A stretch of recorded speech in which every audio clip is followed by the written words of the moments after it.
Assalamualaikum warahmatullahi wabarakatuh. Perkenalkan, nama saya Hilmi Nugraha, NPM 2221700001. Di sini saya akan menjelaskan nilai-nilai demokrasi rakyat. Secara khusus, prinsip demokrasi yaitu kebalikan dari sistem otoritarianisme, yang artinya bentuk pemerintahan yang bercirikan penekanan kekuasaan hanya pada negara atau pribadi tertentu, tanpa melihat derajat atau kebebasan individunya. Contohnya, pemimpin yang ditunjuk oleh dirinya sendiri, tidak ada hak warga yang mencampur kekuasaannya. Kalau di Indonesia, yaitu bersistem demokrasi, artinya negara yang memilih pemimpinnya atau presiden dipilih langsung oleh rakyat. Terus, nilai-nilai yang terkandung dalam budaya demokrasi diantaranya yang pertama, egalitarian yang dibandingkan dengan feodal. Egalitarian merupakan seseorang yang harus diperlakukan sama pada dimensi agama, politik, ekonomi sosial, dan budaya, atau harus bersetara dalam kasus sosial. Sedangkan feodal merupakan penguasa memegang penuh kekuasaannya, jadi intinya rakyat tidak hidup bebas. Yang kedua yaitu pluralisme yang dibandingkan dengan homogen. Pluralisme merupakan suatu sikap menghargai adanya perbedaan dalam masyarakat. Sedangkan homogen merupakan suatu sifat atau sikap yang sama setiap titiknya dan tidak beragam. Yang ketiga, dialogis yang dibandingkan dengan dogmatis. Dialogis merupakan suatu proses interaksi antar personal yang memiliki timbal balik antar sesamanya.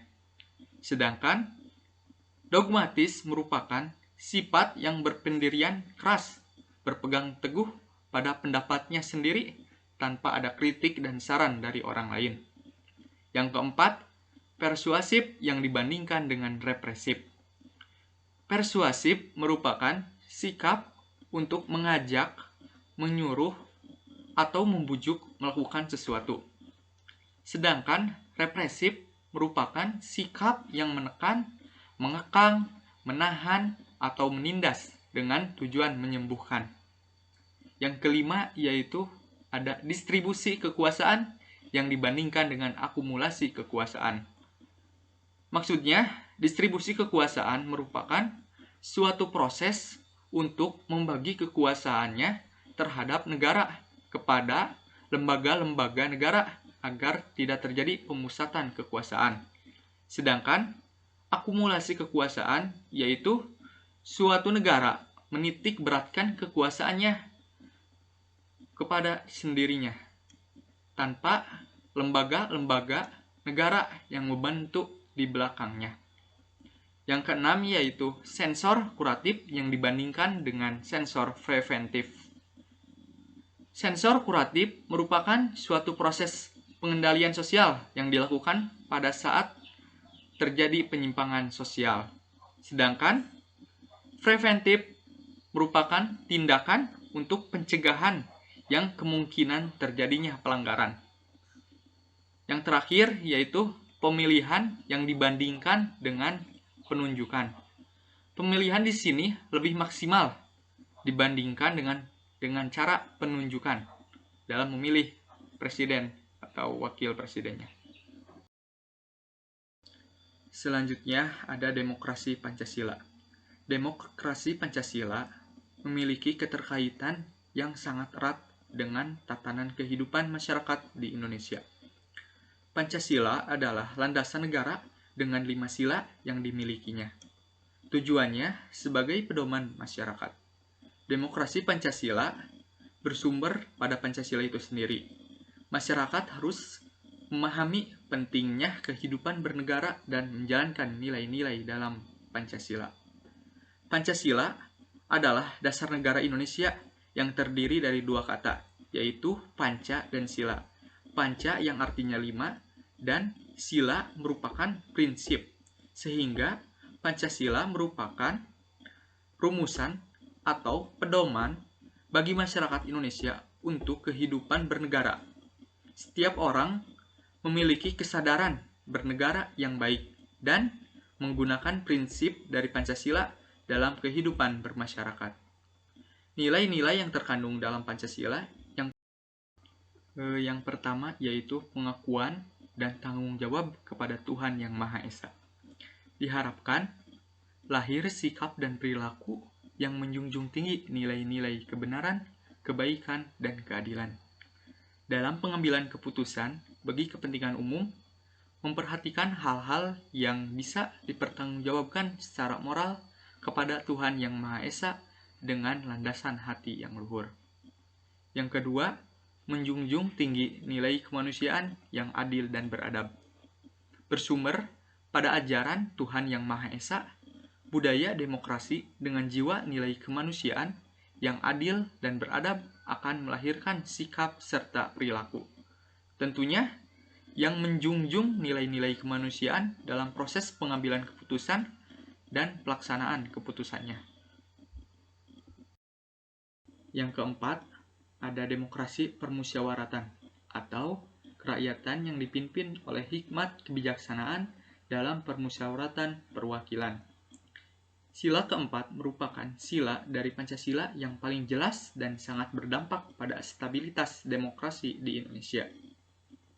Sila ini memberikan solusi dalam pemecahan sebuah masalah atau pengambilan keputusan dengan cara musyawarah untuk mencapai mufakat bersama.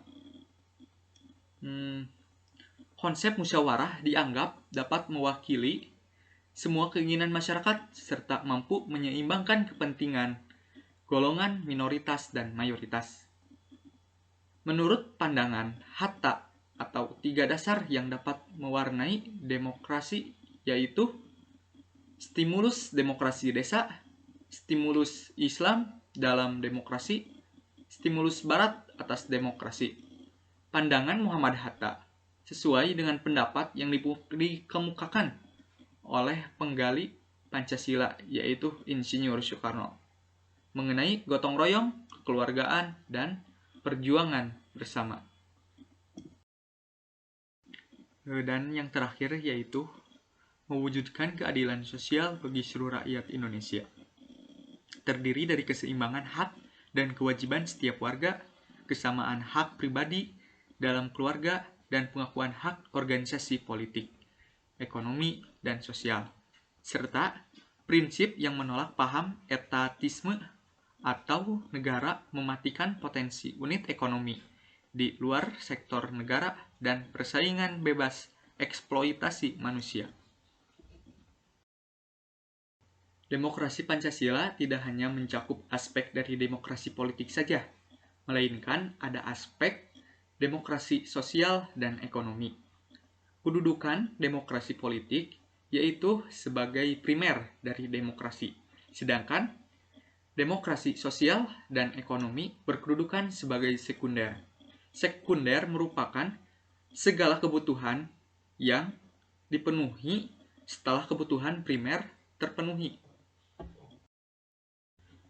Sementara menurut Holisin 2013, nilai-nilai demokrasi Pancasila diantaranya yang pertama, religius, tidak sekuler apalagi ateisme. Yang kedua, memiliki sikap toleransi. Yang ketiga, adil, dalam arti tidak diskriminatif atau humanistis. Yang keempat, anti-imperialisme dan kolonialisme. Yang kelima, memiliki komitmen untuk mewujudkan kemakmuran bersama. Yang keenam, memiliki solidaritas dan kesetiakawanan yang tinggi bagi sesama anak bangsa. Yang ketujuh, menghargai pluralitas. Yang kedelapan, menyerasikan antara kepentingan pribadi dengan kepentingan umum. Yang kesembilan, menolak liberalisme, kapitalisme, dan neoliberalisme. Yang ke-10, mengedepankan musyawarah untuk mufakat. Dan yang terakhir, yaitu komitmen terhadap konstitusi.